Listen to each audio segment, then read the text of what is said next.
We'll improvise, don't worry. Yes. We'll pull this through. Okay, so now we are live. We will mute ourselves and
Yes, we'll prompt you to share your screen.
Thank you all for joining.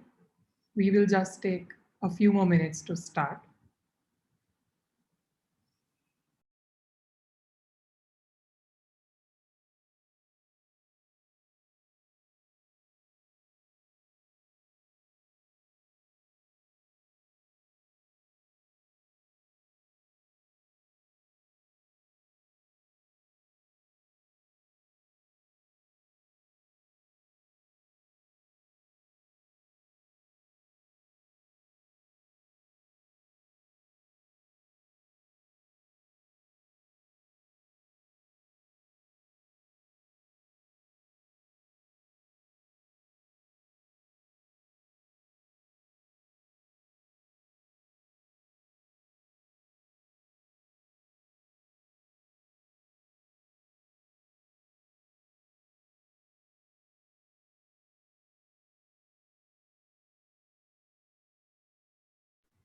Yes.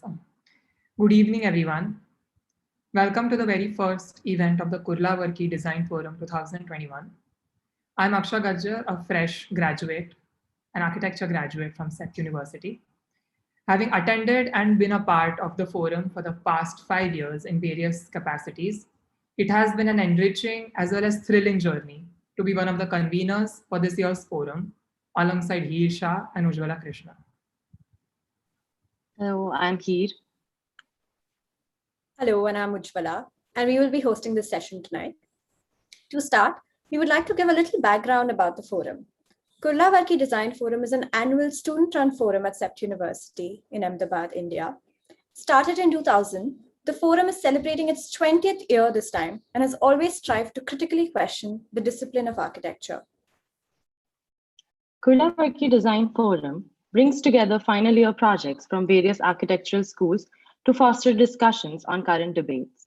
This year focuses on the role of architects in the evolving context of intertwined complexities of human, non-human, architect-client, and privileged marginalized binaries that have inherently influenced the practice and discourse of architecture. This year, the forum triggers questions of how some of these binaries are now becoming more diffused, leading to a necessity to reassess architecture and how it is practiced. It is, of course, very important to be cognizant of the fact that the forum is being held online the second time due to the onset of the COVID-19 pandemic. It is on all of us to acknowledge and be perceptive of the changes and challenges we have all faced in the last 18 months and are continually grateful to all the participants and students who have taken out the time to contribute to this forum.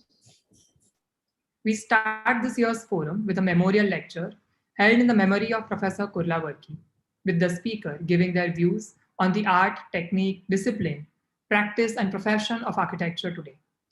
Professor Varki taught at SET University and was instrumental in shaping the architectural pedagogy as we see it today. He studied architecture from IIT Kharagpur and came to Ahmedabad in 1968, joining Vastushilp as a trainee and later as an architect. He started teaching at the School of Architecture at SET University and taught design studios, history of architecture and settlement patterns, as well as guided a number of research theses. In 1977, Professor Varki took up a teaching post at the University of Nairobi. In the years to come, he initiated a complete overhaul of the department's curriculum and teaching methods. He joined the master's program in architecture at the University of Helsinki and traveled all over Scandinavia and Europe. Returning to India in 1987, he was appointed director of the School of Architecture at SET University. This he saw as both a challenge and an opportunity. A school with high standards as well as well-established tradition presented the challenge of enlarging the concerns. Varki took the opportunity to emphasize the relation of architecture to culture and urban contexts during his venture as director.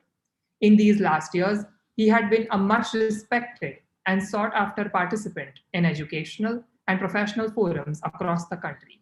Yet, he maintained a close relationship with each student that he taught. Ruminating over his pivotal role in academics, the memorial lecture this year anticipates the changing role and nature of architectural profession and pedagogy. The memorial lecture this year is being given by Tatjana Schneider, who is an architect and academic and is currently head of the Institute for History and Theory of Architecture and the City at the Technical University of Braunschweig in Germany. In the face of epochal transformation and increasing socio-spatial inequalities, her research and teaching deals with case studies that promote principles of socio-spatial and ecological justice. She understands architecture as a collaborative, empowering, and essentially political discipline. We welcome you, Ms. Schneider. This lecture will be followed by a conversation between Tatjana and Professor Gauri Bharat, who is the Program Chair of Architectural History and Research at the Faculty of Architecture at CEPT. She researches indigenous architecture, politics of placemaking in India, and more recently, histories of materials and making. She continues to work on the architecture of indigenous communities, having initiated research on nomadic pastoralists in India. Her current projects include forthcoming publications on streets and neighborhoods as socio-spatial formations, and a research project supported by the Graham Foundation in 2019 on a history of reinforced concrete in India. We now invite Ms. Schneider to share her screen and begin the lecture.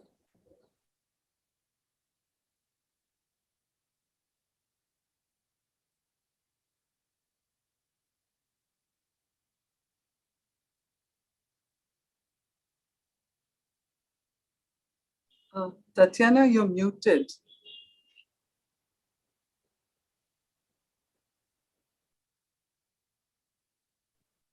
Now, can you hear me now? Okay, good. Yeah, well, thank you very much for the invitation and the introduction to my person. Thank you to the organizing committee also for this great honor also to speak to you today in the context of the memorial lecture. I will be speaking to you, Gauri, in a minute.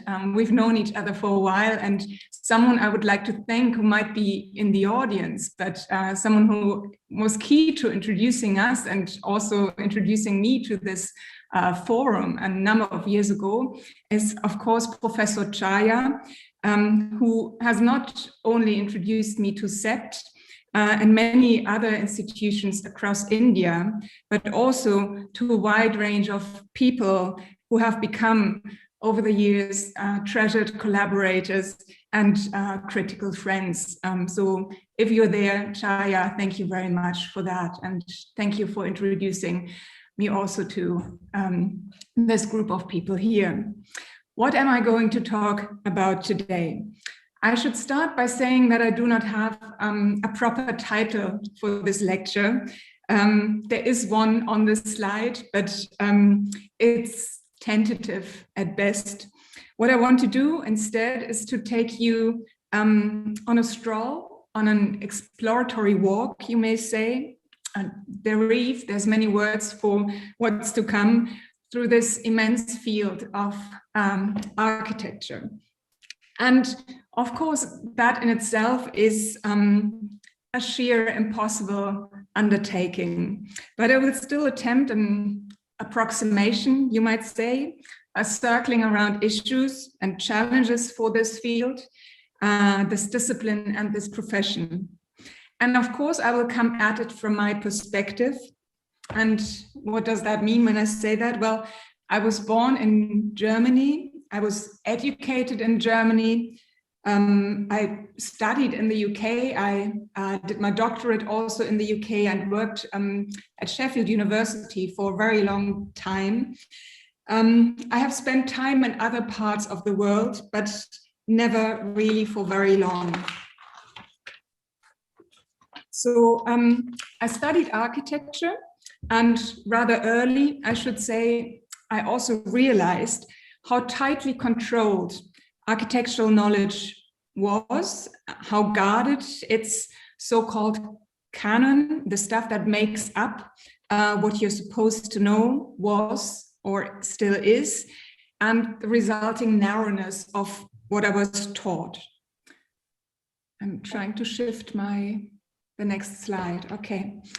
My early years in architecture, and architecture school, was all about the Central European perspective, with a very big focus on the protagonists, normally male, of that modern project of the 1920s, which I would argue still determines much of what architectural education focuses on today in my part of the world, but also in many other parts.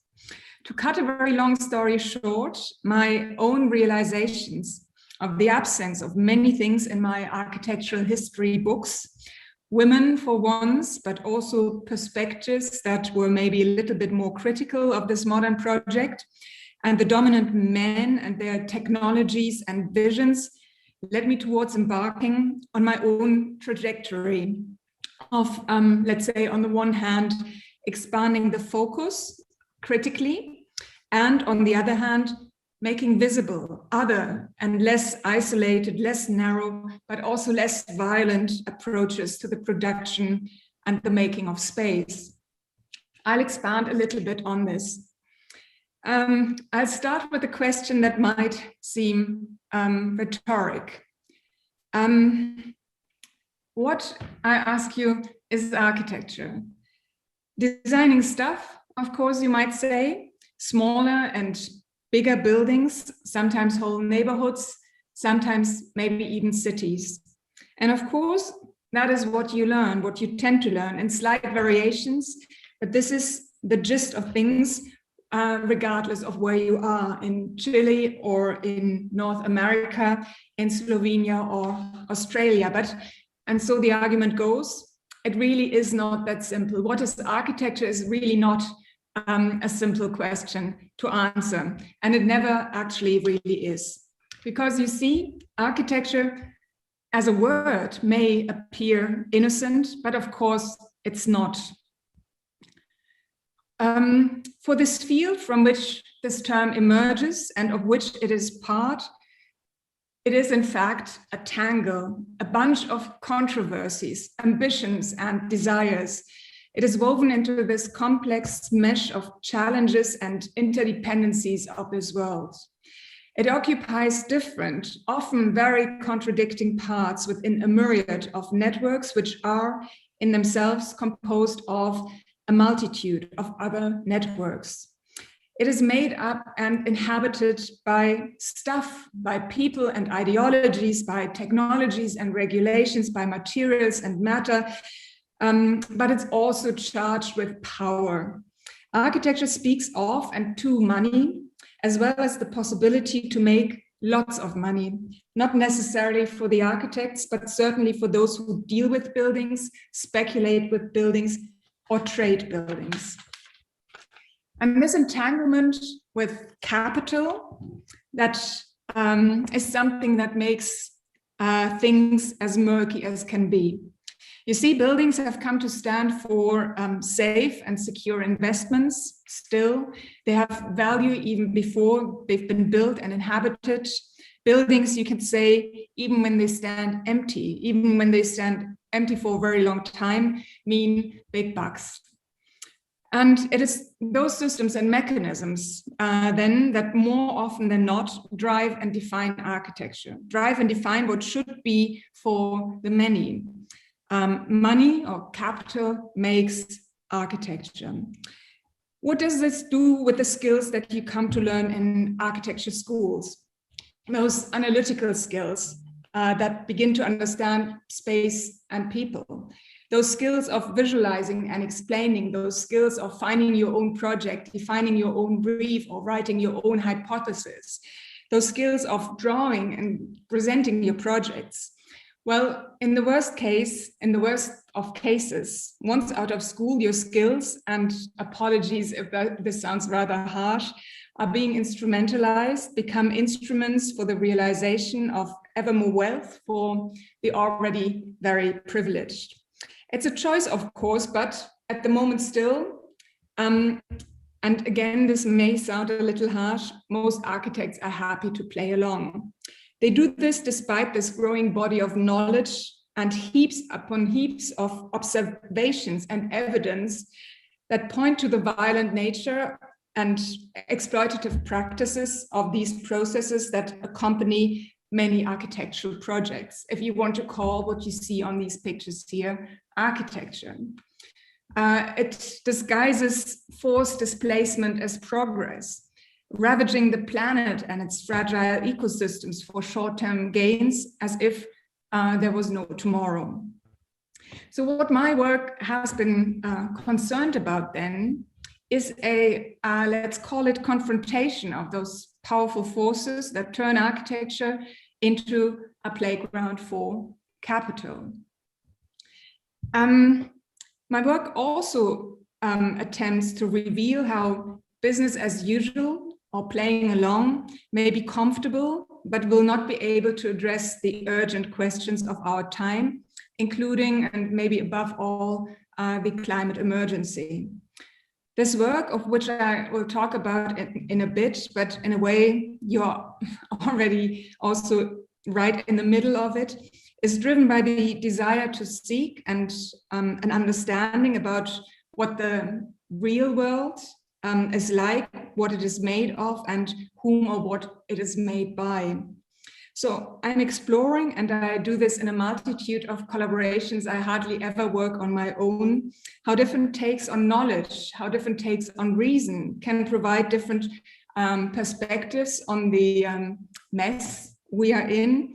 Yes, that's the climate crisis, but it brings with it an endless number of other challenges around care. Of course, the discipline of architecture itself, housing, a continuation of the colonial project, you may say, and many, many other things. I mentioned earlier that I decided to take you on a stroll. And the stroll of mine, at times tiptoeing maybe, or circling around an issue, at other times stomping cross country, takes me then past and through rather different areas or fields or tangles that address the questions and notions inherent in this wish to transgress, overcome, cross, or bridge also those long-held assumptions of what architecture and other such constructions mean. There's always a debate about what that field might be called, no? Whether we might have to ditch architecture altogether. And there's been a number of attempts to redefine this field and give it a different name. We have something that is called critical spatial practice, critical design studies, environmental humanities, urban practice, or in German we use also the word urbane Praxis to define this field. Maybe some might also use spatial agency and so on. But I do not really want to dwell on this because I think these titles also distract from the issues at stake. What I'm proposing though is to look at the things that those manifold attempts to frame those questions have in common. And what they do have in common is a deep desire not necessarily to challenge hegemonies, but no, I also think that this is important, but to question existing territorializations, to contest existing and narrow sets of reference, which taken together might eventually guide us, carefully put, towards something other or different. But what is this obscurely named different? Following the writer and thinker and educator Arturo Escobar, I would like to argue that the intensification of the climate question in recent years plays a big role in this wish for a different world. A world with different rules of engagement, different ways of doing and thinking. And the climate emergency arguably exposes, as Escobar puts it, the irrefutable need to confront the design disaster that development is. For Escobar, this includes engagement in making visible the structures of unsustainability that, to quote Escobar again, maintain the dominant ontology of unsustainability. He puts forward with great clarity a series of important questions that are crucial for this engagement, and do also concern the stuff that is extremely relevant in the context of decision-making, theory building, and so on. And of course, those questions have been around for a while. They've certainly been a driving force in my own work, and have come to occupy in recent years a much more solid, a much more prominent place in thinking about this planet, its boundaries, and so on. They also speak to this ever so central question about, again, in inverted commas, our role in all of this, our role as humans, our role as researchers, our role as architects, as designers, as people, and so on and so forth. And the decisions we make when transforming the spaces and places around us, as well as the means and methods that we use to unravel, investigate, look at, engage in that world. And I'll expand a little bit on this. Earlier this year, I embarked on a new research project with Jeremy Till. And we're joined by different people this time, by Christina Serifi in Germany, who is supported by 2 student researchers, Sarah Bovelet and Julius Grambo. And Jeremy in London is joined by Becca Vöckler and Anthony Powers. And this research project investigates, very broadly speaking, spatial practice in the face of the climate emergency. In the context of the immense intensification, you might say, of the consequences of global warming and the ever more passionate climate protests, with children and young adults especially fighting for their rights to a future on this planet, we want to find out why so much of the discourse and so many responses within the built environment professions are squarely rooted in technocratic regimes and technological responses to this emergency. Yeah, it's this discussion I think you're very well aware of. It's about putting solar panels on roofs. It's about rammed earth for walls. It's about retention systems for rainwater. It's about air tightness testing. It's about monitoring devices for energy use, and the list goes on and on. And it's this belief that some of these systems, some of these change technologies or techniques can get us out of the mess that we're in or have maneuvered ourselves into.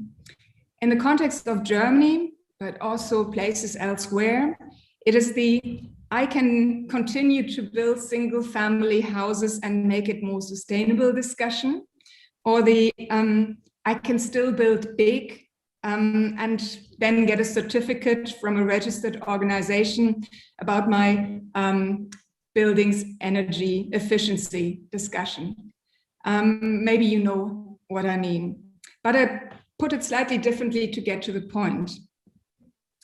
When we look, for example, at mobility, we see how e-mobility is being hyped immensely. Progress in actual conversion away from cars based on fossil fuels is slow, but the idea is strong nevertheless. The idea that is to replace those cars that still run on fossil fuels with those that use power, ideally, of course, from renewable sources.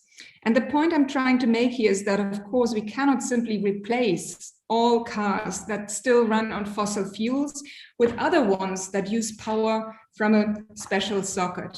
This one-to-one replacement, fossil fuel exchanged for e-car, simply does not work, not least because of the sheer amount of resources required for the production of batteries and the violent nature of extraction that goes with it. So to put it bluntly, we need smaller cars and, more importantly, fewer cars and different ways and means of moving about. And it's the same for architecture. In those parts of the world where populations might be relatively stable, we need to focus on reuse and instead of new build. Where more houses are needed, they need to be thought of and made in ways that respect not only the finite nature of many resources, but also the labor that transforms those things into use. And what I want to get at is that dealing with the climate emergency is not about exchanging one existing thing for another, or for another supposedly better thing, a new one. Instead, the climate emergency and architecture with it requires a fundamental rethinking of processes, of ways of working, of ways of operating, of ways of making, of ways and means of doing things and ways of being.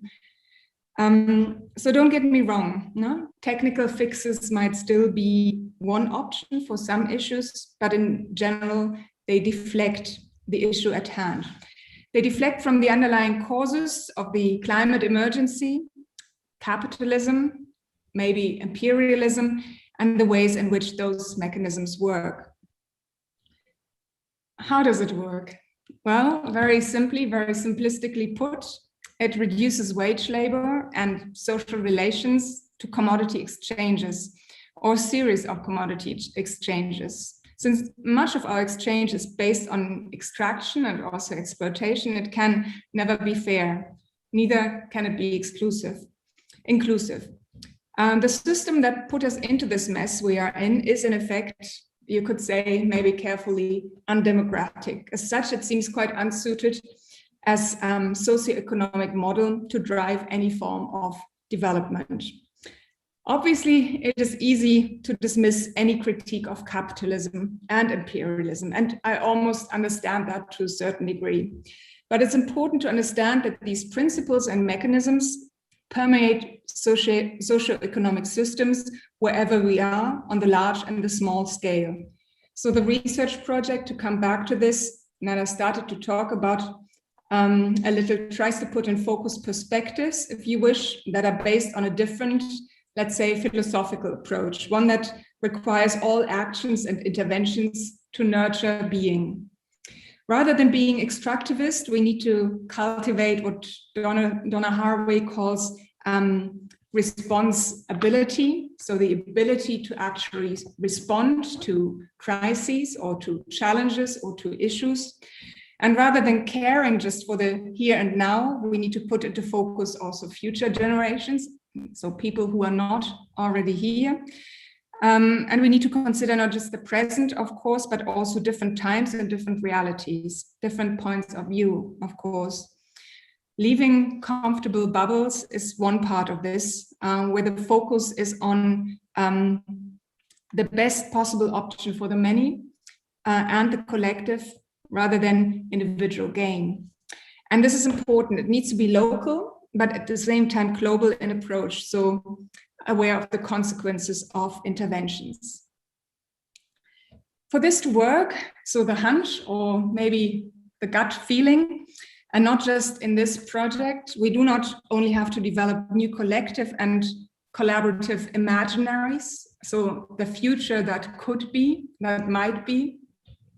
It is also necessary to develop concrete guidance also on how this conjecture of crises, some long established, some more recent, how this complex tangle of ideologies and power that continues to place value in those epistemologies of the North, so the technocratic, the seemingly objective, the seemingly neutral, the seemingly universal can be exposed and can also be dismantled. And in terms of architecture, we need to, with all urgency, turn our critical attention not only to the social, economic, and political constitution of the climate emergency. We also need to engage with those formations, powers, and values that have been belittled for so long by the modern project. Emotions, affect, social relations, and the relations that capture that which is non-human. And all of this has become, of course, you could almost say, well known. I'm stating things that you might know already. It's become quite popular in many ways to talk about this. Over the past few years especially, there has been, even amongst the more mainstream architectural practices, this kind of acknowledgement that things cannot continue as they did, that they need to be changed, that they need to be and can be also different. There are well recorded and much debated fights, of course, against speculative, for example, and investor-driven development, such as here in Belgrade, which makes visible not only the total disregard for nature, for the river, its river banks, and so on and so forth. It also mobilizes against the disaster that development is, the violent, exploitative, extractive practices of capitalism. And the picture that you see here talks a little about the group behind those actions in Belgrade, which has dedicated itself to exposing corrupt practices, the misappropriation of public money, and abuses of power carried out by political players. In the broadest sense, the collective focuses on social justice. It fights for a city that benefits the entire population. So they monitor, they analyze, they critically comment large-scale urban development projects from their perspectives. They shift focus away from the dominant and mainstream perspectives towards that which is happening on the ground. They raise questions also regarding the ambitions of investors, so why they invest in the first place and what their gain actually is, and later who profits from which investments. And they repeatedly criticize the privatization of public goods. I could show a huge spectrum of groups that work like the group in Belgrade. And I'm also sure that you all could contribute others that I don't know of. The elephant in the room is probably the one about, are they successful? Do they manage to stop violent practices? Do they manage to stop exploitative and extractivist principles? Do they manage to change their environments for the better? Do they manage to shift focus of urban development, of architecture, to something that cares and that is doing things otherwise? Again, the answers are complex, certainly not easy. And yes, often they might temporarily halt something, but more often than not, development continues regardless. So what needs to be done? Well, in the words of Marianne Krog, the curator of this year's Danish pavilion at the Venice Biennale, and I quote her here, "We need to develop new languages, new structures, and new mindsets to be able to listen to what is out there, which is not about understanding this counterpart, so the investor-driven urbanism, you could say, but about finding ways and means and methods to talk about coexistence and interdependence in order to," and I'm again referring to Escobar, "create futures that actually have a future," and begin to use this as what he calls fundamental design principle. Now, I initially planned on taking you through a journey also, through stories and experiments, past and present. Stories of people and practices and ways of doing that engage in the making of those futures now. There are many, all equally important, and I for sure have also spent much time collecting such examples, investigating and writing about them, talking about them and integrating them in teaching and also in other formats. And there are many, many people around the globe who do similar things. And yes, of course, it is important to tell those stories again and again and again. For stories and their heroes are powerful, of course, especially when they talk of this kind of responsibility as a guiding principle that also leads to environments, and I'm referring to Isabel Stengers here, environments that are less barbaric than the environments we inhabit today, less exploitative and less violent. In my own field, architecture, in your field, the widening of perspectives in recent years, especially in and through this growing body of research in areas ranging from critical studies, critical care to environmental humanities, also de- and post-colonial studies, seem to have given hope that those bigger imperialist forces who are working hard to accomplish total planetary devastation might also be at the brink of collapse.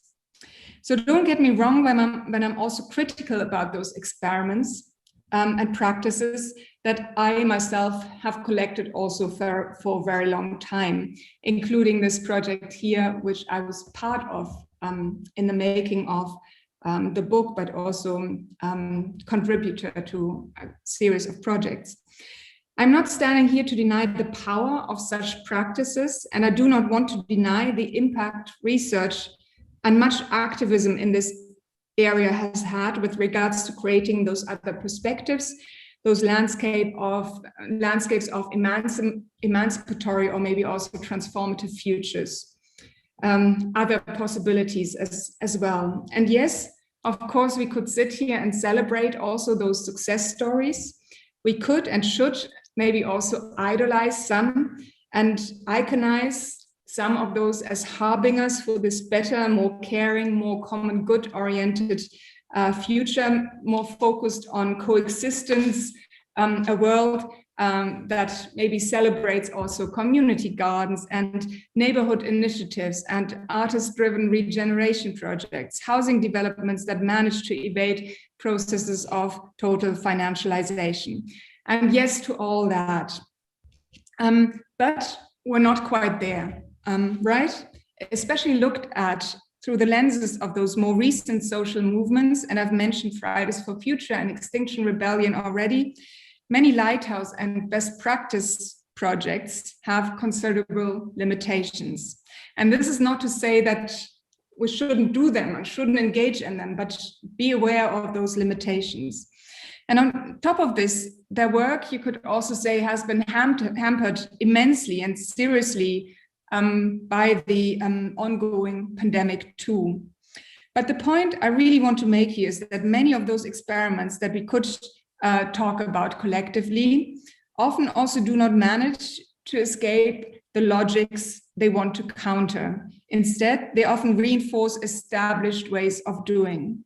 What is more, we also see that many practices, especially those rooted in the epistemologies of the North, have only managed to develop forms of commons and commoning on an extremely insular scale. And recurrently, many remain just that, insular. They stick band-aids on those mortal engine-sized track marks that said violent forms of production have been carving into our landscapes globally. And again, don't get me wrong, I do not want to say here that these practices are powerless or impotent, or that they are naive, or that they fail to build networks and other such connections that play an increasingly important part in their existence. Yet I also think that there is a need to think bigger, think about understanding and then shifting processes, but also be much more precise and clearer about the why of such practices, the politics of such practice, and its much more vigorous politicization. And not only that, it is important, I'd say, to connect those whys, help connect those whys, link them up, and to walk, and I'm quoting Escobar again, hand in hand, as many of you already do, with those who are protecting and redefining well-being, life projects, territories, local economies, and communities worldwide, whilst also fighting, as he says, patriarchy. That is, and I quote him, at the root of all forms of subordination, including racial, colonial, and imperial domination. So I'm coming to my final stop on this rather open-ended stroll. There's a couple of things that I want to put out there in a rather tentacular manner. What I've been trying to say really is that too little attention is paid to why things are done in certain ways. So architecture doesn't really look at why it does certain things and the true consequences of how things are done. We talk about other ways of doing, caring, repairing, maintaining, embedding, situating, sort of acting in a live way. We talk about connections and interdependence in ways that sometimes suggest that they are an end in themselves. Can they counter extractivist practices? Maybe, sometimes. What I would like to get to is, however, that those methods and tools, those processes to engage differently in and with this world are much more important than that. We need them in architecture as much as we need them elsewhere in order to address those pressing challenges and counter those extractivist, all-encompassing practices with other processes and with futures that have a future. This is sensitive territory, especially in research also, where research methods too often also replicate and reproduce extractivist principles from elsewhere. And with the project Spatial Agency, Jeremy and I put much emphasis on the notion of, well, agency and how agency depends on the capability of the individual to make a difference to a pre-existing state of affairs or course of events. But it's also important, maybe even more important, to understand how and where a difference can be made. So it's about shifting focus. It's about identifying those critical, those neuralgic, and truly important, yet maybe also weak spots in the existing system, that system of extraction, and addressing those spots exactly. Identifying those points, I would argue, could help scale true responses to the climate emergency and also shift architecture towards something truly different. And this is, I think, what needs to be done. It is those examples and processes that take seriously those calls for wider solidarity, also globally, shared attention to labor and resources, causes of the common good, and true societal concern. And all this needs more attention. Why? Well, everything else, I said this already, means sticking band-aids on the ginormous wounds that violent forms of production have been carving into our landscape globally. And this is no longer an option. So don't go out and buy individual band-aids, but do go out and solidarize with others, work in and with networks to fight also violent forms of production and the reproduction of space. And above all, politicize. And as Donna Haraway puts it, stay with the trouble, always. Thank you very much.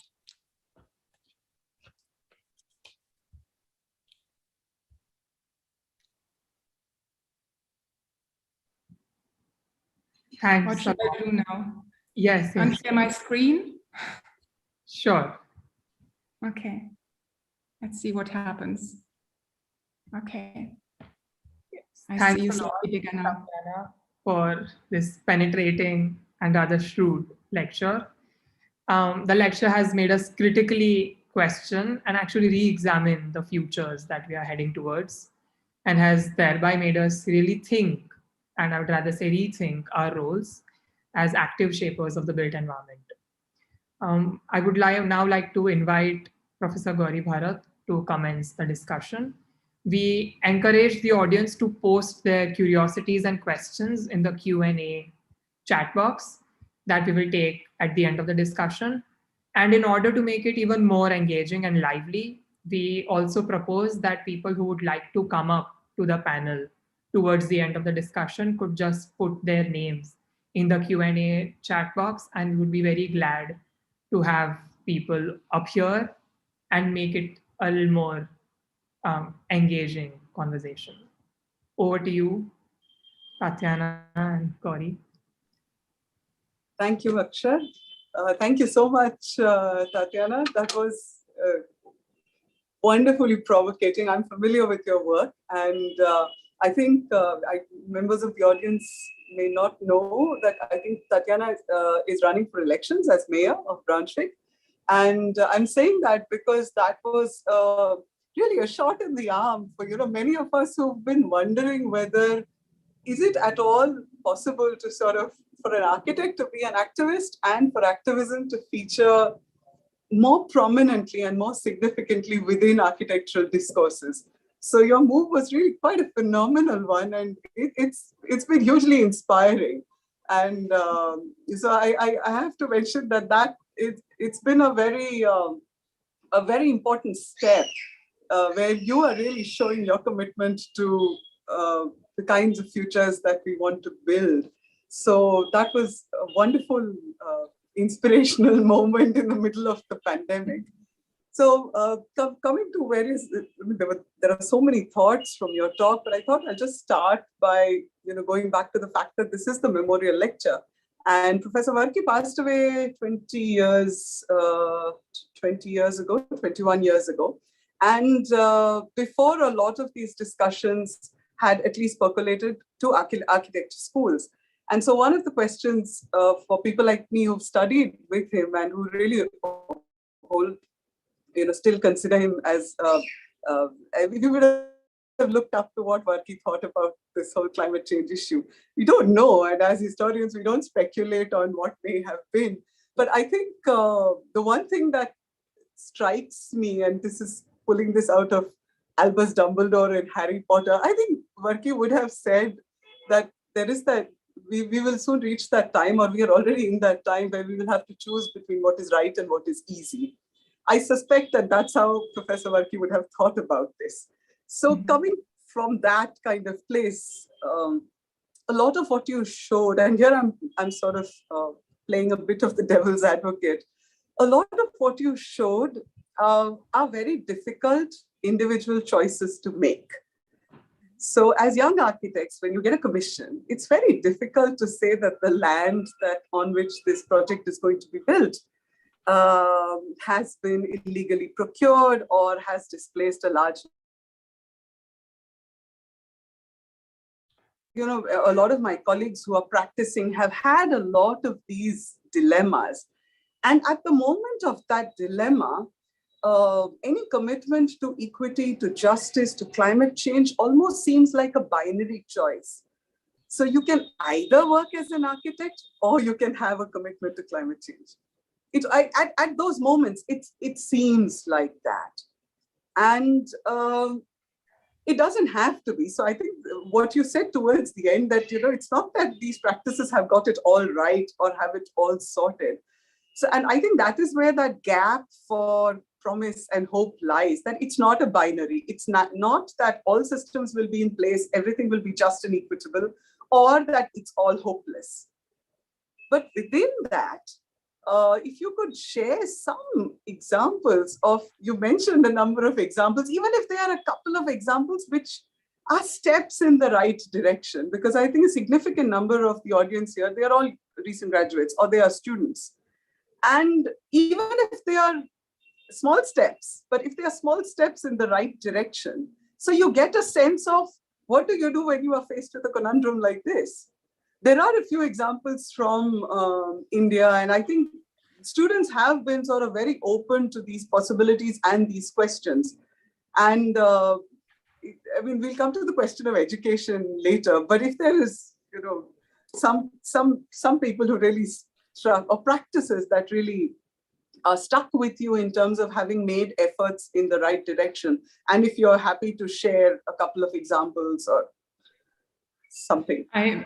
I hate when this comes up.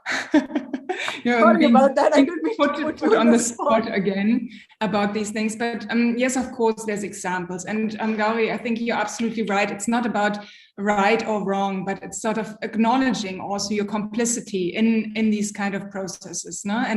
And doing better than your best in a way, no? Yeah, so not just saying, well, I'm doing a little bit and it could be more, but really trying hard to move into the right direction. I would say that that there's also an increasing number of architectural offices that have moved into that direction. So it's no longer that difficult, I think, to find an employer also who works along those principles, no? Who I don't know, probably in your context avoids buildings with excessive sort of mechanical ventilation. So it's about natural building methods. It's about being really respectful to the stuff that we find. No, so, sort of building with the soil that you actually have in the ground. So you dig this, but then you also use this to build. These are really banal examples, I think, but they point to that that understanding that things are interlinked. I must really also say that for me, and this might sound really, really naive, but Hunashala for me is one of those fantastic examples where you have this sort of enmeshment of different people, different skills, different professions, different ambitions also coming together to work on issues and challenges rather than sort of I don't know, waiting for the phone to ring also, no? Which they probably sometimes also do, but I think they define also their own projects. So this is something I would also always go back to. I mentioned Lacaton Vassal in my context, and I'm sure you're all aware of this practice who that has been fighting very hard in recent years, in the past 10 or 15 years, maybe even longer, to not just demolish buildings, but to give buildings new use. So we have these really sort of run down in parts slabs from the 1960s.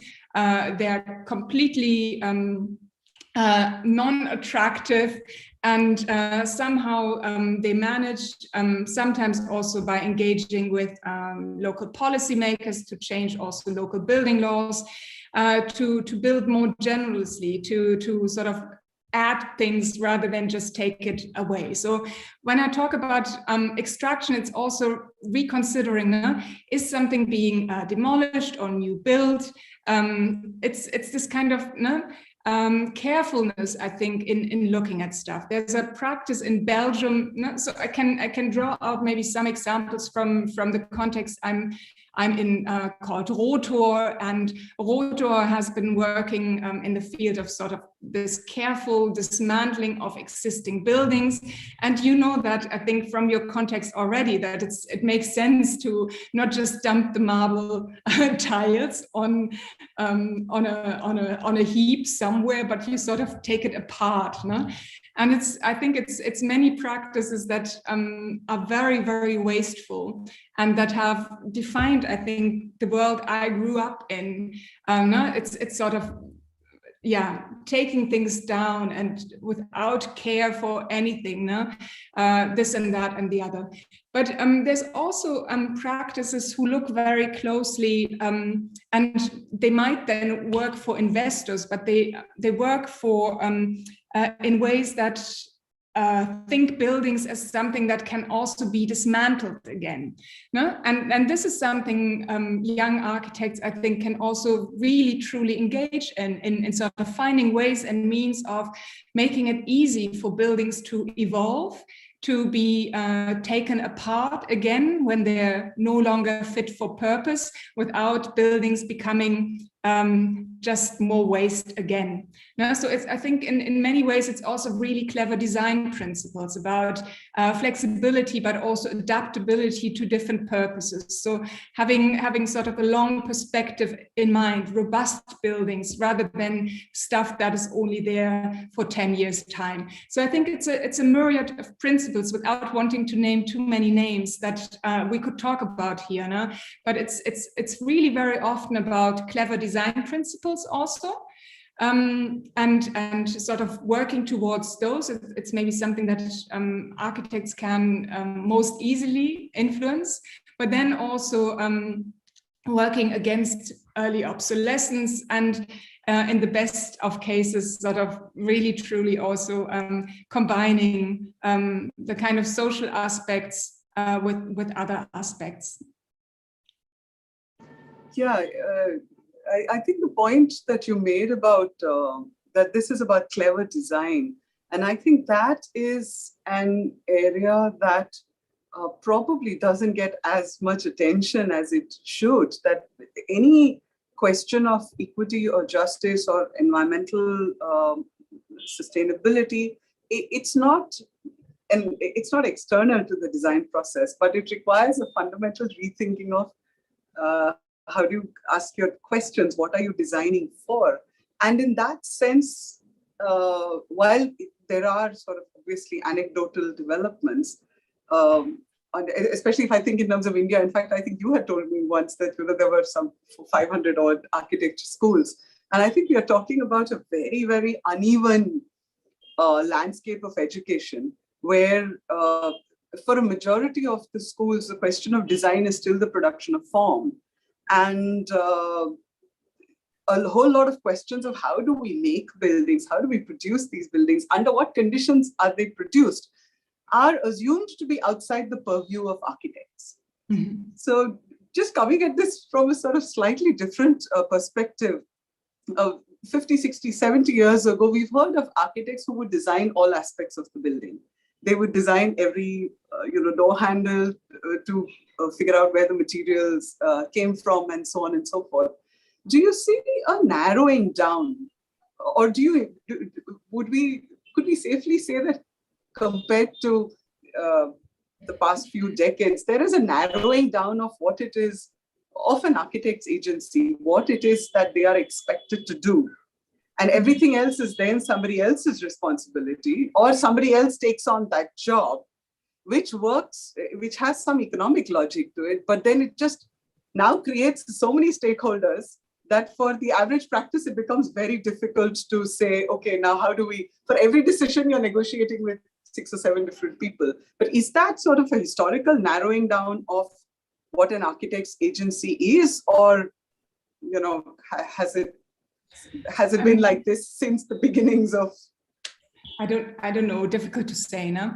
But when we look at buildings from that period in time, they're not always better, no? Yeah. Or in the sense of, no? So when they've been looked at as this kind of Gesamtkunstwerk, no? This sort of holistic, no? You design every little nook and cranny and every little screw here and there, no?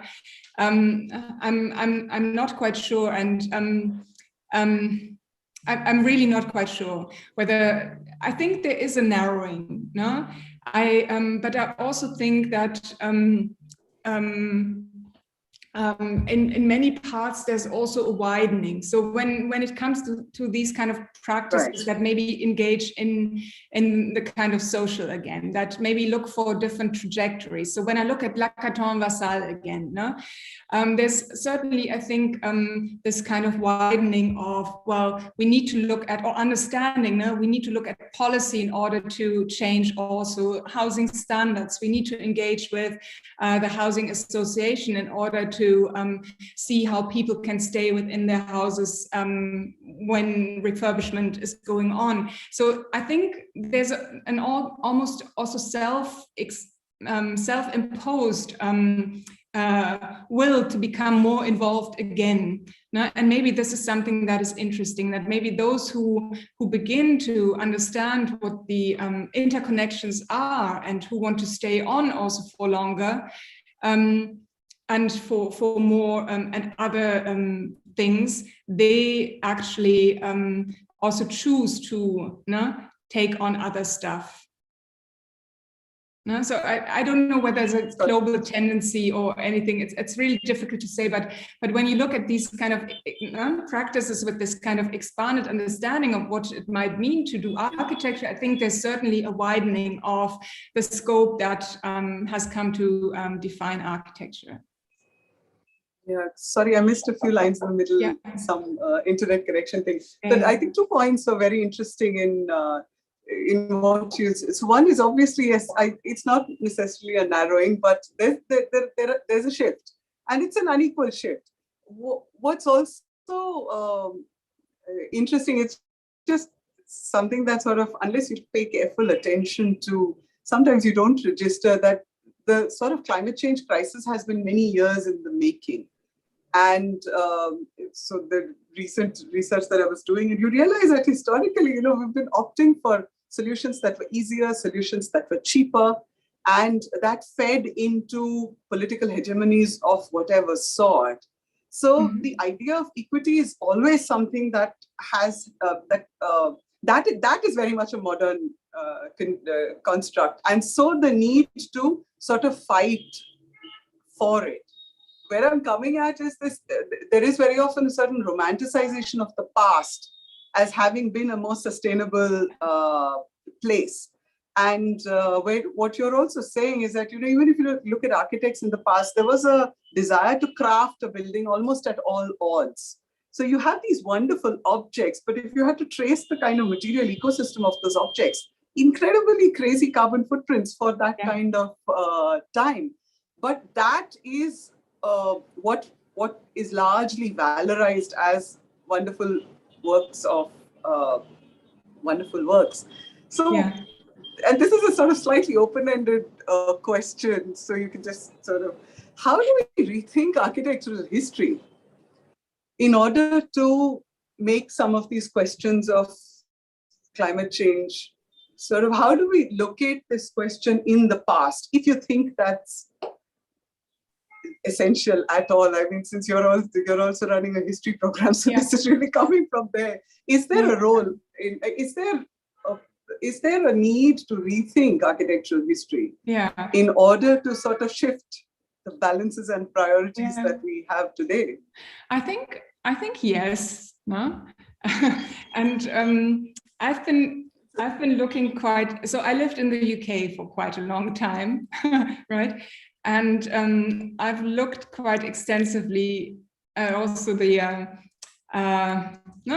transatlantic trade and trade into other territories, of course, and the ways in which England has also benefited from that trade financially, and how, for example, the building of cities in many parts. So, right, I lived in Glasgow, where the tobacco trade was really, really hefty and brought in lots of money from across the Atlantic, and that money in turn was used to shape the city. No? So I think it's not only important to, and we have this discussion, I think, with monuments at the moment, no?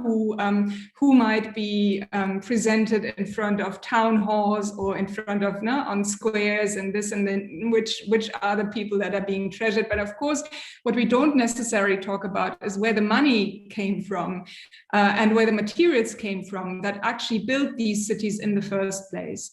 And yes, I mean, if we look at Lefebvre, or if we look at others, yes, it is being discussed somewhere, but I think it should be much more prominent to raise that kind of awareness that the colonial project, and you sort of continue that now, also in, we talk about lithium, we talk about other resources, and that kind of colonial project of sort of going into other parts of the world, going to Bolivia and sort of mining lithium, that then is being transported into other parts of the world to create that smart and digital and clean future, which is not clean, of course, and it's at least not where the lithium is being mined. So I think we need to focus much more also in the kind of histories on telling those stories of materials, of matter, of people who built those cities, to raise that kind of awareness that this is not something we're just sort of discovering now, but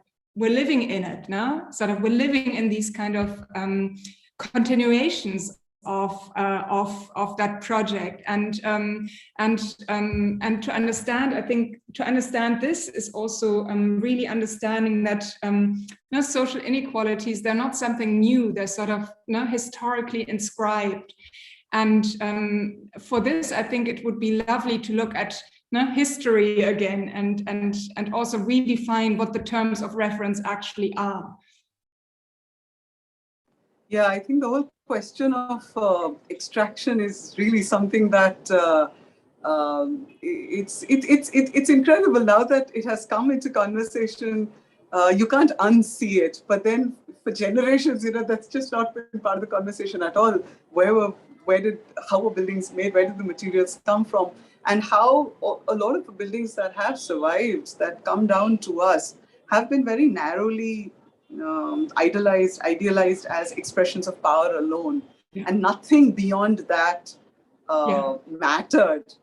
And in fact, it's during the pandemic that we realized that this whole question of public health and sanitation, huge complex histories of livability, for instance, is something that it took a whole year of the pandemic for me to realize that, at the end of the day, when we teach history, we have to talk about livability. You can't talk about anything else at the present moment. So I think it's very easy to kind of lose sight of some of these core concerns that should be core concerns of architects.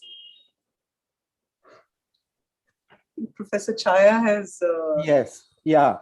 Hi, Tatjana, wonderful talk. And Gauri, I'm enjoying the conversation as usual, between the two of you.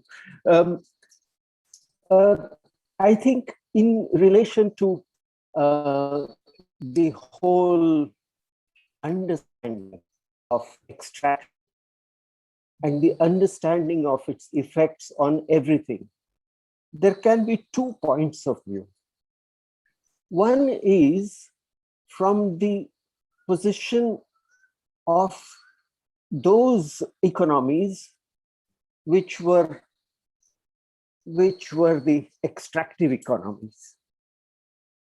And most of the writing of history has been done from there. And the other is from those who suffered the extraction. And the history of architecture in the last 70 years is the gradual understanding from those who underwent the colonial project, the capitalist project, all of those, starting, let's say, from John Turner and Team 10, and Varghese from that bunch of people who actually suffered the privations of a country which was under that kind of a regime, and who knew what is poverty, and whose sympathies or his ability to put himself in the shoes of the sufferer drove a great deal of his design processes. Similarly, I think over these 70 years, there have been architects who have been able to put themselves in the other's shoes. And I think this is very important, that on one side, the actual understanding of what we have done to the world and what we continue to do to the world, but also on the other side, putting to the student the different ways in which different architects in their own ways have tried to put their own selves into that underprivileged or that exploited majority. And I think this has been an increasing process, and Tatjana's work is in line of that process. And I think this is something which already is affecting the study of history of architecture.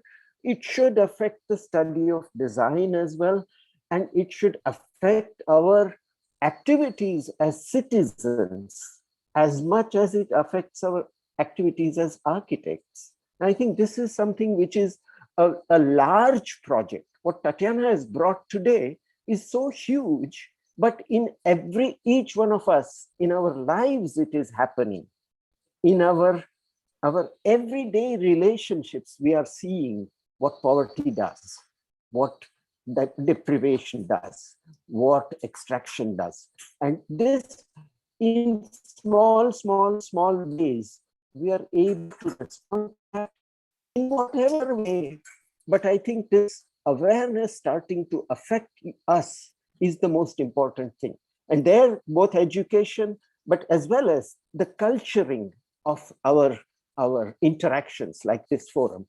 What is the culture of interaction? I think that is really important. And in that sense, I think today's memorial lecture is a very, very good way to start a new culture of discussion between the students and between all of us. Yeah, so I think I really appreciate that. Yeah, I've spoken too long, perhaps.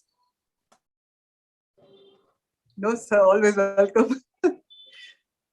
As I said at the beginning, I think Tatjana's work itself has been very fascinating, and this is speaking entirely personally. There are moments when you tend to get overwhelmed with how much can go wrong, and it is at those times where it is important. I have found it important to remind myself that everything is not going to be right, but as and when the choices come up and they need to be made, it's important to take choices one at a time. So as Tatjana said, extend solidarities where we can, make difficult choices where we can. And I think that I think is also an important message for students. I think one of them has also put it in the chat, Because otherwise it tends to seem like there is so much to do that there's no point in starting, because anyways the world's a mess. No. And no, I think no. that is the key thing that you flagged up as well. Yeah, I mean, you can start really small, no? And start with your school environment and the things that you use to draw your plans. No? Where does the paper come from? How much paper do you use? No? Which pencils do you draw with? Where do they come from? No? So I think it's this kind of becoming really knowledgeable about the things that surround you and the ways it impacts also on other stuff. It really starts in the very little things that surround us.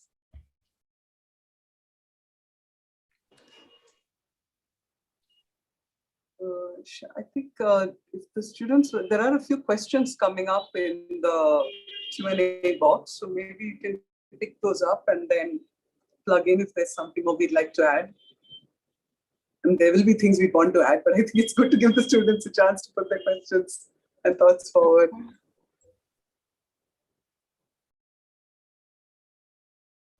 Nachal, would you like to ask your question? Or Agrima, whoever would like to start. Yeah, I can go first. So your work, as well as your recent venture, Standing From Here, says a lot about the changing roles and responsibilities of an architect in today's society. So since a lot of us are recent graduates and young professionals entering the field, what would you suggest an architect's role could be beyond just a designer and the maker of the built environment?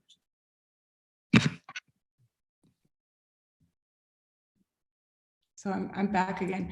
Beyond designer and maker, I think being a good designer and a good maker is a really tough thing to be.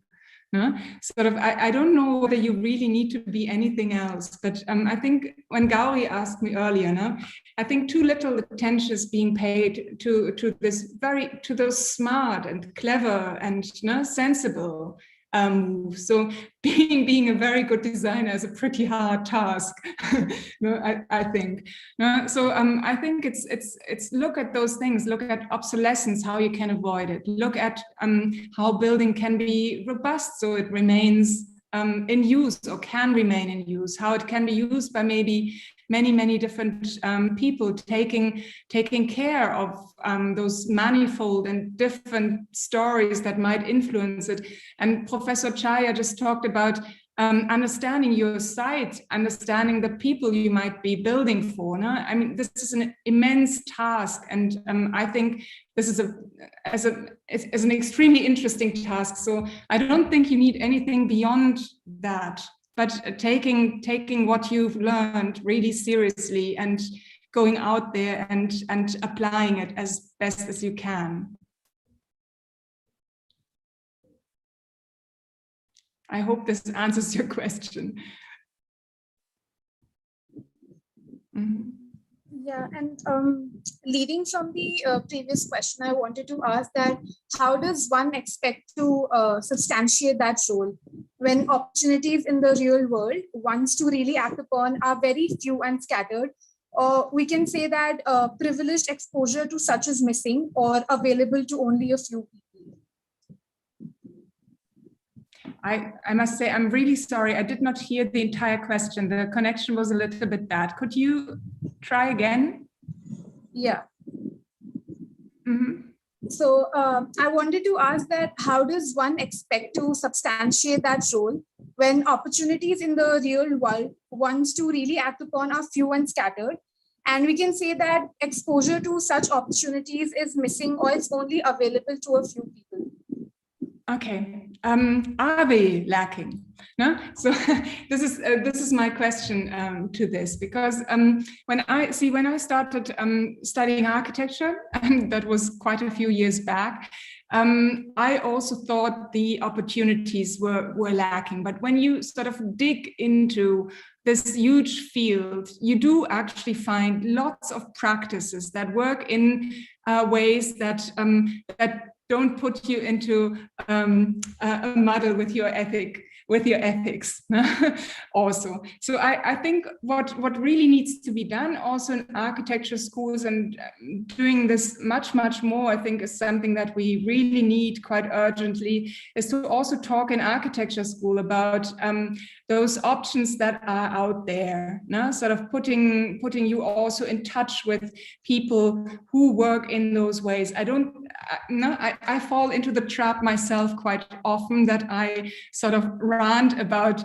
the stuff that is wrong, and I do not talk enough about the things that are also wonderful. No, but I'm sure when you talk to Gauri, to Professor Chaya, to other professors of yours, they will also be able to point you into directions that that are absolutely wonderful, and they're not scanned, the opportunities, I think, to find that way there. Yeah. Mm-hmm. Could I just add something there? That was Agrima, right? I think it was Agrima. I think the question of, there is, and at the risk of sounding really cynical, there is so much that is wrong that I think you will not find yourself wanting for opportunities to be able to make better choices. And within like a 200, half a kilometer radius of the CEPT University, there are buildings done by colleagues and friends who had to fight for simple things like being able to design better toilets as part of offices in commercial complexes, to be able to say, can we close off the west facade a little more so that the direct sun doesn't come in? So, and these are all hardcore commercial projects, but they are all fights that the architects have had to have because it was about profit versus a slightly better, a more comfortable workplace for the people who are going to eventually buy those properties. So I think at multiple levels there are, so this is not like a major, in the sense that it's not just that you have to sort of, you have to find the right practices. Irrespective of practices you work in, you will have opportunities to fight to make better choices. And at each of those moments, your ethic is tested in terms of, do you want to, are you able to make a difference? Because there is that. As a young architect, very often you're not able to make a difference. And the choices you have is to say, I'm walking away. But then each time you walk away, you're also not there to fight anymore. So I think there are no easy answers around this. But the thing is to be aware and to recognize the many different ways in which as architects you make a difference, and you're making choices, all of which are complicit in ecosystems and processes of various magnitudes. So, and to not get disheartened, to say that, okay, today I managed to get better toilets made. Tomorrow you'll manage to get a water harvesting system in place. It'll build up. And I think that's how you sort of build your confidence to pick bigger fights each time.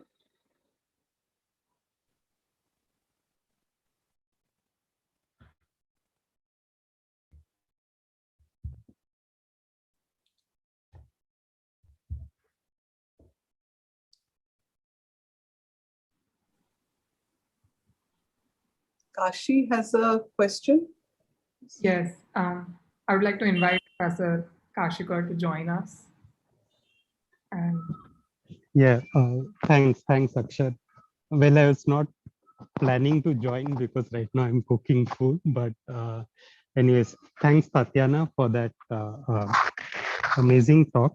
I just wanted to put one more thing into the discussion, because I always feel that whenever we talk about sustainability or future, there always seems to be this sense that it is about reducing, and it is primarily about reducing and being frugal. And we don't talk enough about the place of joy or festivities, or the idea of exuberance in the same context. And I was wondering whether this is the reason also due to which, you know, a lot of these then become objective benchmarks, like lead rating and so on. Whereas it is more about continually maintaining this sense of balance between where do you do that something that is seemingly additional or extra versus where do you hold yourself and not go the whole hog.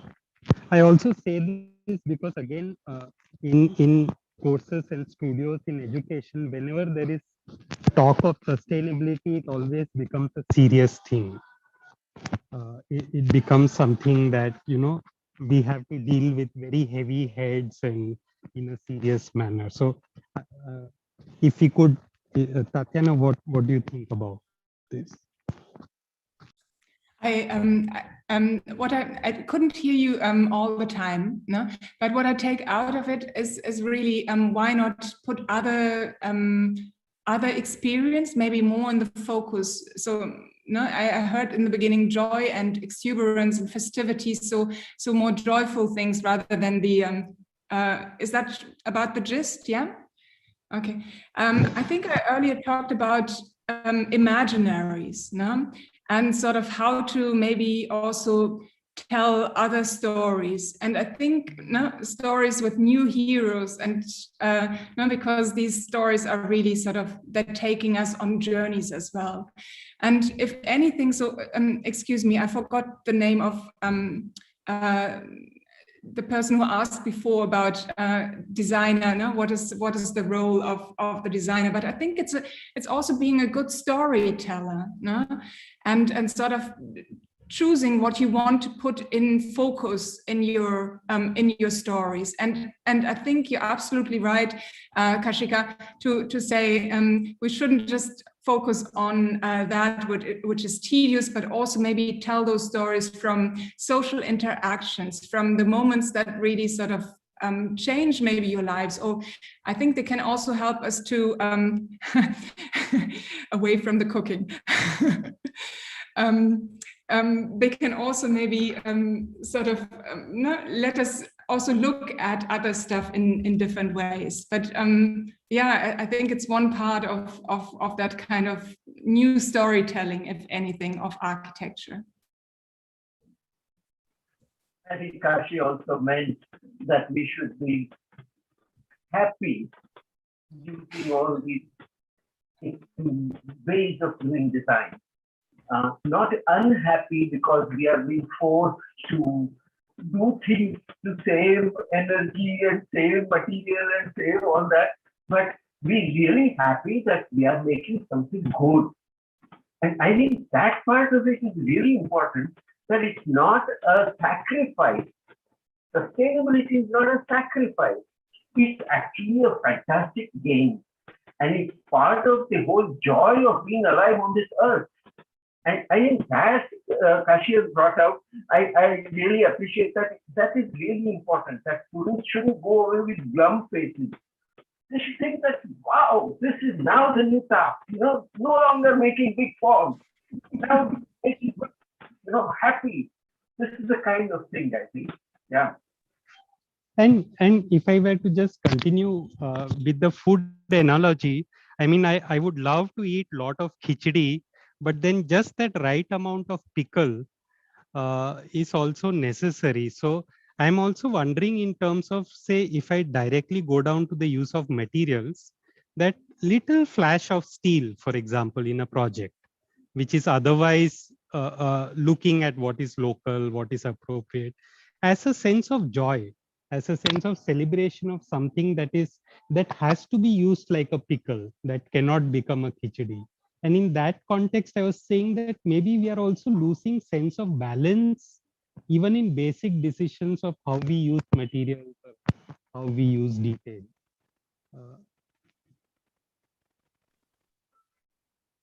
Actually, if I could just, since you mentioned, brought the food question in, I think it also requires, as somebody who started eating more and more khichdi now, I think that it requires a sort of aesthetic reorientation to some extent. You have to enjoy things that are wholesome, that are good, and an architectural equivalent of that. For this not to become a deprivation, there has to be, it happens. I mean, a point comes when you just aren't fascinated by some of these things. And so I think there is that reorientation that happens. You're not the same person. If you once you are committed to, then you get the plastic that you see everybody every day really jars. So this is a deeply transformative process personally. So then, which is not, so yeah, you have a new sense of aesthetics, you have a new sense of making choices. And so I'm just adding to what Kashi is saying, that it's not that you don't remain the same person. You are a different person. You see the world differently. You are kinder. You reach out to people differently. And that is what you're aiming for. Because another thing that came up, I think Tatjana used that word, which is kindness and care. And I think you used the word care. So that care comes out of a concern for something beyond yourself. And that is so crucial. In fact, that's arguably the one thing that's kept most of us going through the pandemic. And hopefully that remains as, one of our top priorities going forward. Yeah, I think it's really important. I've been going back to something that Ernst Bloch put out. It's warm reason. No? So it's reason that comes with understanding, with care, with something that acknowledges sort of affect and emotions, and as something, reason actually needs something that it feeds on this as well. It's not just your head, but it's sort of it's also in your heart, and it sort of works through this as well. Mm-hmm.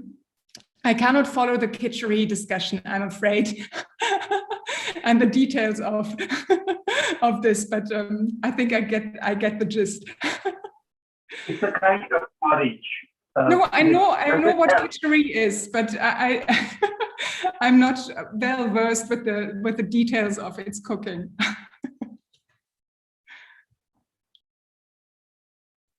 It's generally considered food when you're not well. So, but a time comes when, that's really what you want in the evening. You don't want anything else.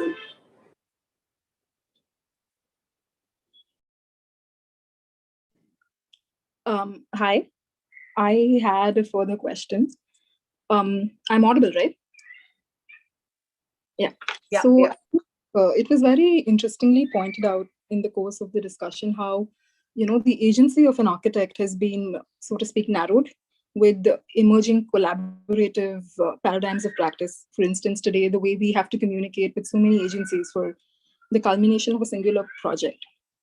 So this leads me to think that when we talk about, issues such as the negotiation of equity, does this become a more painful process in light of there being an increase in the number of stakeholders?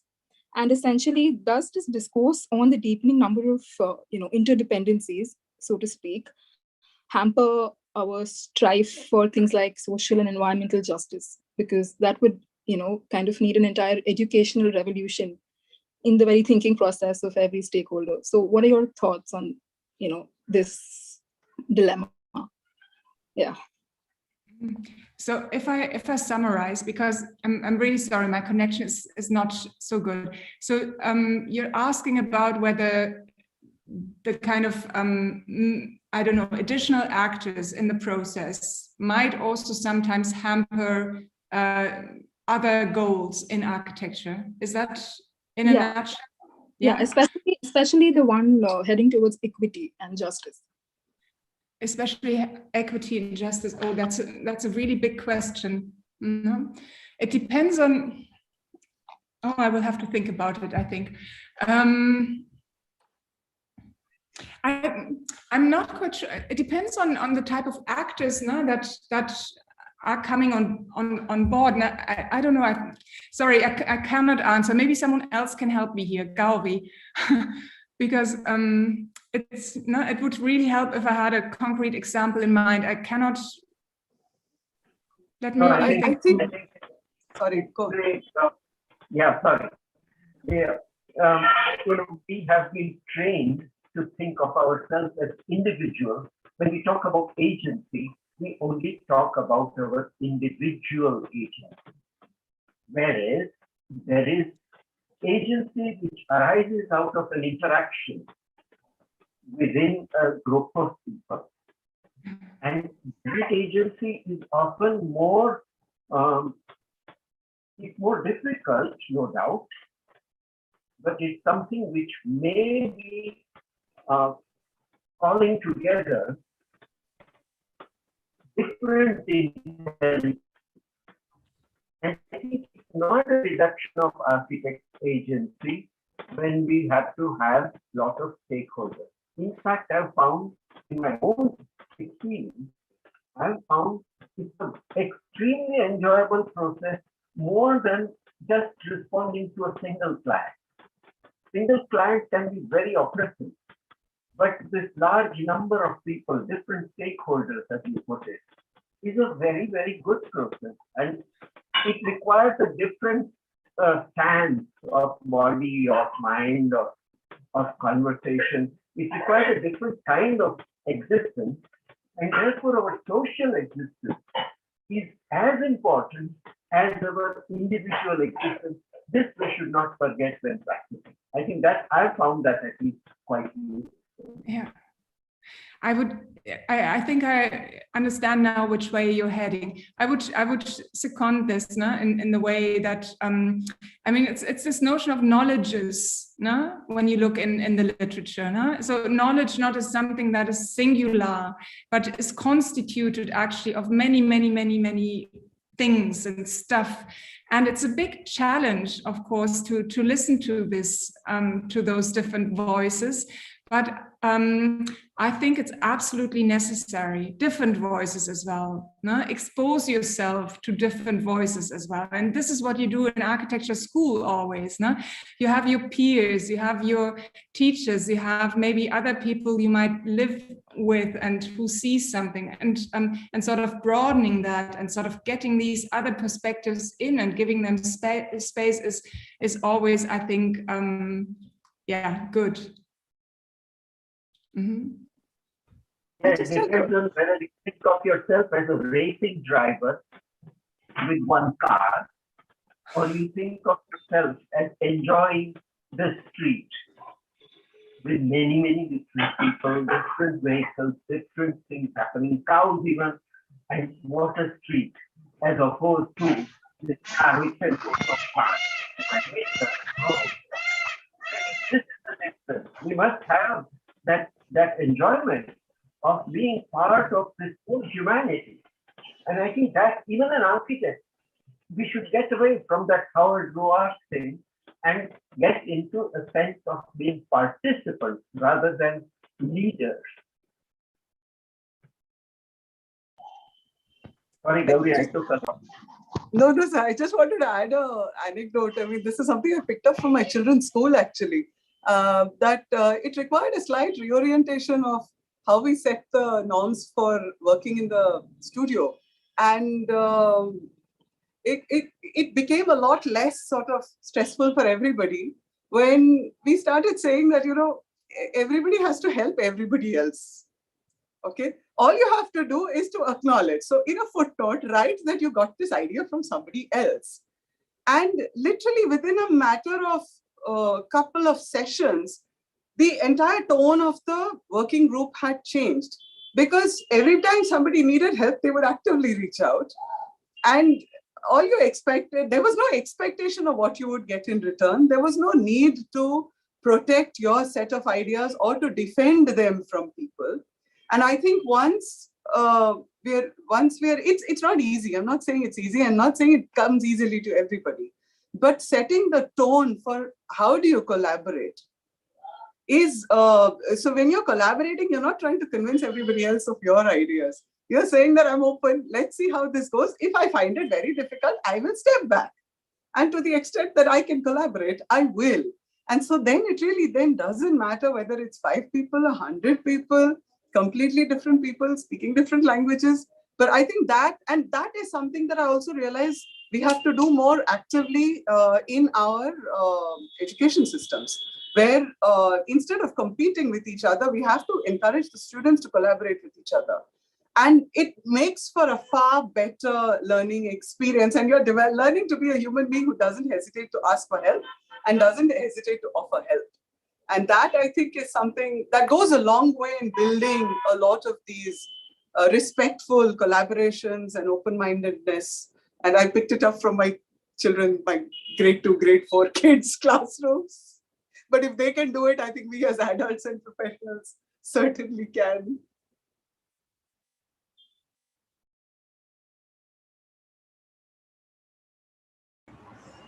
Hello. I would just really like to thank you again for such a thought-provoking and invigorating discussion and conversation right now, especially for a couple of things like pointing out that to be a practitioner today is also to be an active citizen and to take responsibility, and that it truly requires us to go beyond and to take that much more effort, and that the effort is not easy, but it is also increasingly more important. And it's stimulating to hear this being discussed in a forum which is so closely tied to our architectural education. So thanks again.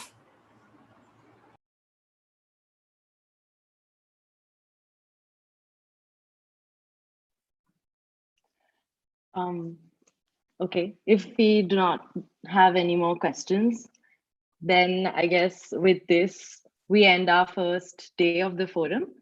These conversations have forced us to put on our thinking hats, and we would have loved to continue them over a cup of chai or maybe khichdi in the canteen. But anyways, we thank Tatjana and Gauri for the presentation, and thank you all for joining us. See you tomorrow at 6 p.m. IST for our first curated discussion, Where Do We Stand?, moderated by Melissa Smith and Bhavya Jain. Good night and stay safe. Thank you. Thank you very much. Thank you. Thank you. Bye.